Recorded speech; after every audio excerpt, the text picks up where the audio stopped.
With distribution centers now joining the UAW strike against the big three, smaller auto shops in our neighborhoods could start to feel the impact. Is a sense of accomplishment, a sense of completion. We're told for over 30 years that feeling has been motivation for the workers at A&D Repair and Collision in Hazlitt. It makes me happier than a customer coming to pick their vehicle up after they hit a deer or they, have a breakdown on the highway someplace, and it's a sense of relief. COO of the mechanic shop, Roy Nemi, says the business is always thinking of ways to help customers, even in the toughest times, like the one now. On Friday, 38 distribution centers were called to join the UAW strike against the big three, and Roy says this may have an impact on his business. The distribution centers being closed, I think long term, we're going to see an effect to the consumer and the business, right?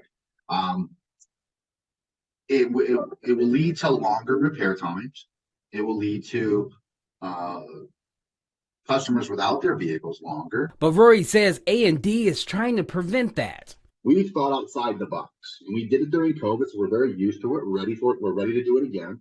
We expanded our parts network. We opened our doors to a wide variety of dealerships and vendors across the country. It's not just local to our area. And while this solution does help customers get back into their vehicles sooner, it does develop a financial strain on the company. And what that does, though, is that we as a company, we have to choose people first, right? People over profits. So when I go source a part from another vendor, which I don't get the same discount or pricing on, I therefore have to pay more for, therefore decreasing my cost, because I don't pass that cost on to the customer. Rory has been in the auto industry for over 20 years now, and he's witnessed a few auto strikes, like the UAW versus GM strike back in 2019, which lasted about 40 days. But Rory is hoping this one ends sooner. I really hope that it doesn't take that long, because I don't enjoy seeing anybody, out of work for that length of time. Reporting for Fox 47 News, I'm Larry Wallace.